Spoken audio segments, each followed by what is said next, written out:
ये मैं क्या कर रहा हूँ, अरे मैं तुम लोगों को एटॉमिक स्ट्रक्चर के बारे में पढ़ाना चाहता था, लेकिन थोड़ा पीरियोडिसिटी को कॉन्सेप्ट भी देने चला आया। और आज मैं आप लोगों को ये बताऊंगा कि डाउन द ग्रुप जाने पे एटॉमिक रेडियस क्या होता है, डिक्रीज होता है, नहीं इंक्रीज होता है, लेकिन कंटिन्यूअस इंक्रीज नहीं होता, वहाँ पे कुछ डिक्रीज भी होता है। कैसे, इसके बारे में हम लोग आज इस क्लास में डिस्कस करेंगे।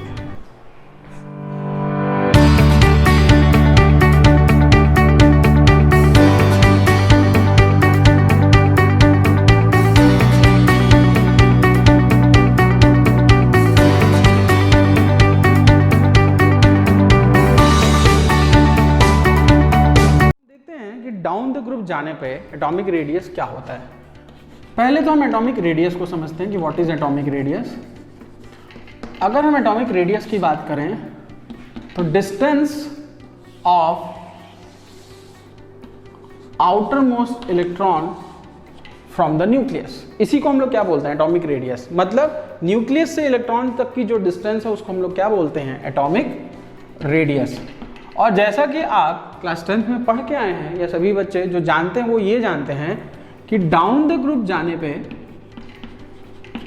डाउन द ग्रुप अगर हम जाते हैं तो एटॉमिक रेडियस डिक्रीज करता है।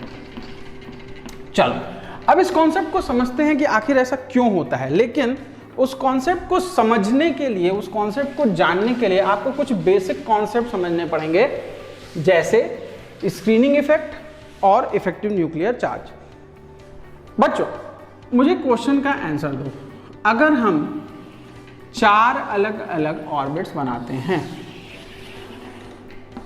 और हम ये बोलते हैं कि बीच वाला जो न्यूक्लियस है वो मम्मी है, ठीक है, वो घर के सबसे बुजुर्ग सदस्य हैं और घर की माँ है, ठीक है। घर में एक 2 साल का बच्चा है, 2 साल का बच्चा मतलब एस सब शेल की बात कर रहा हूँ, क्योंकि वहाँ पे 2 इलेक्ट्रॉन होते हैं। इलेक्ट्रॉनिक कॉन्फ़िगरेशन वाला पोर्शन देखो मैंने आपको बताया है। इसके बाद नंबर आता है 6 इलेक्ट्रॉन वाली स्पीसीज का, मतलब मैं 6 साल वाले बच्चे की बात कर रहा हूँ, या आप ये सिंपली बोल सकते हो कि हम पी ब्लॉक की बात कर रहे हैं। इसके बाद नंबर आता है 10 साल वाले बच्चे का, और इसके बाद नंबर आता है 14 साल वाले बच्चे का। यहाँ पे 14 इलेक्ट्रॉन है। एक सिंपल से क्वेश्चन का जवाब दो, माँ की एफिनिटी सबसे ज्यादा किसकी तरफ होती है, सबसे छोटे बच्चे की तरफ। दैट मीन्स कि अगर हम एस सब शेल की बात करें तो एस सब शेल का अपनी मदर की तरफ झुकाव क्या होगा, सबसे ज्यादा होगा। अपनी मदर की तरफ अट्रैक्शन क्या होगा, सबसे ज्यादा होगा। तो हम ये कह सकते हैं कि attraction of s electrons are highest towards nucleus. बोल सकते हैं या नहीं बोल सकते? हम कह सकते हैं ना कि attraction of s electron are highest towards nucleus. क्यों? क्योंकि वो सबसे छोटा बच्चा है। जैसे घर में सबसे छोटे बच्चे का अफेक्शन माँ की तरफ सबसे ज्यादा होता है, माँ का भी अफेक्शन उसकी तरफ सबसे ज्यादा होता है, और जैसे जैसे उम्र बढ़ती है थोड़ा थोड़ा अफेक्शन कम होता जाता है। सेम वही फिनोमिनन यहाँ पे न्यूक्लियस भी फॉलो करता है। तो ये जो अफेक्शन है एस सब शेल का या एस इलेक्ट्रॉन का न्यूक्लियस की तरफ, इसको हम एक नाम देते हैं साइंस में, इसको हम लोग नाम देते हैं बेटा पेनिट्रेशन इफेक्ट। इसको हम लोग क्या नाम देते हैं, पेनिट्रेशन इफेक्ट। यानी कि हम ये बोलें कि अगर पेनिट्रेशन इफेक्ट का ऑर्डर देखें तो सबसे ज्यादा penetration effect s sub shell के लिए होगा, उसके बाद पी के लिए, फिर डी के लिए, और सबसे कम किसके लिए होगा, एफ के लिए। पेनिट्रेशन इफेक्ट का यही ऑर्डर होगा। तो आई थिंक अब पेनिट्रेशन इफेक्ट आपको क्लियर है कि what is penetration effect. The effective nuclear charge whatever has been applied by nucleus towards the electron is known as penetration effect। ठीक है, अब देखते हैं, अगर हम 6 साल वाले बच्चे की बात करें, मम्मा ने जलेबी लाई या मम्मा ने चॉकलेट लाई या मम्मा ने पिज्जा लाया, 2 साल वाला बच्चा खाने के लिए गया, मम्मा ने उसको पहले दिया। 2 साल वाले बच्चे के बाद किसको देगी? ऑफ कोर्स सी बात है 6 साल वाले बच्चे को, अगर वो ऑर्डर वाइज बुला रही है तो जब ये 6 साल वाला बच्चा इस माँ की तरफ जाने की कोशिश करेगा, मतलब पी सब शेल जब न्यूक्लियस की तरफ जाने की कोशिश करेगी, तो क्या एस सब शेल के इलेक्ट्रॉन जिनके ऊपर ऑलरेडी कौन सा चार्ज है, निगेटिव चार्ज है। कौन सा चार्ज है? निगेटिव चार्ज है। इनके ऊपर भी कौन सा चार्ज है? निगेटिव चार्ज है। मतलब समझे, इलेक्ट्रोस्टैटिक रिपल्शन लगेगा। नेगेटिव चार्जेस सामने वाले नेगेटिव चार्जेस को क्या करेंगे, रिपेल करेंगे। That means there will be repulsion between s electron and p electron. ठीक है, अब मेरी बात को ध्यान से सुनना। ऑलरेडी पेनिट्रेशन इफेक्ट, ऑलरेडी जो पेनिट्रेशन इफेक्ट था वो क्या था, वो इसका कम था, किसकी तरफ, न्यूक्लियस की तरफ। लेकिन एस सब शेल ने बीच में एक शील्ड लगा दी, एक दीवार लगा दी कि नहीं भैया तुम मम्मी की तरफ नहीं आओगे, तुम माँ की तरफ नहीं आ सकते। मतलब इसने न्यूक्लियस की तरफ p इलेक्ट्रॉन्स का आना क्या कर दिया, कम कर दिया, रोक दिया, क्योंकि s क्या है, सबसे छोटा है, उसको ढेर सारी पावर मिली है माँ के करीब होने की वजह से।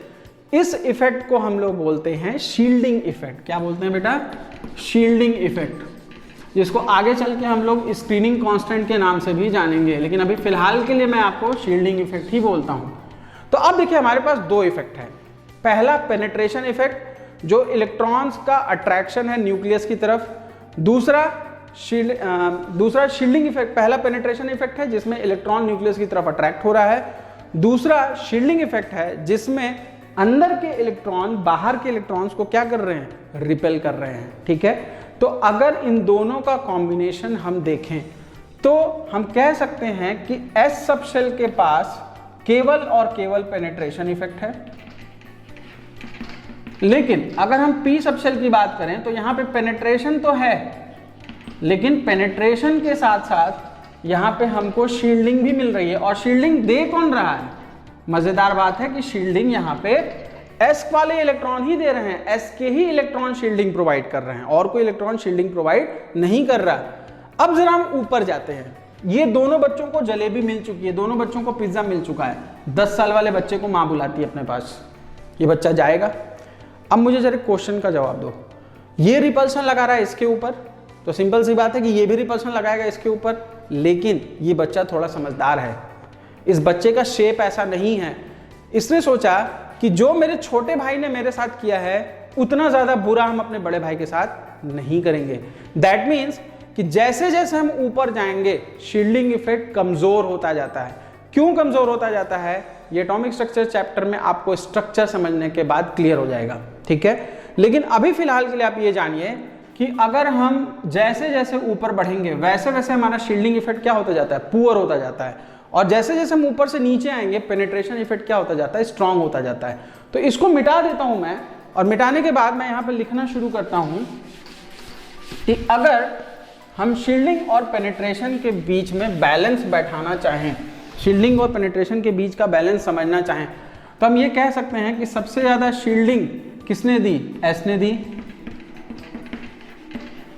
और सबसे ज्यादा पेनिट्रेशन भी किसका है, एस का है। अगर हम पी की बात करें तो P के पास पेनिट्रेशन के साथ साथ शील्डिंग भी लग रही है, और कौन लगा रहा है, S लगा रहा है। मतलब मोस्ट अट्रैक्टेड इलेक्ट्रॉन किसके होंगे, मोस्ट अट्रैक्टेड इलेक्ट्रॉन होंगे S के, उसके बाद किसके होंगे, P के।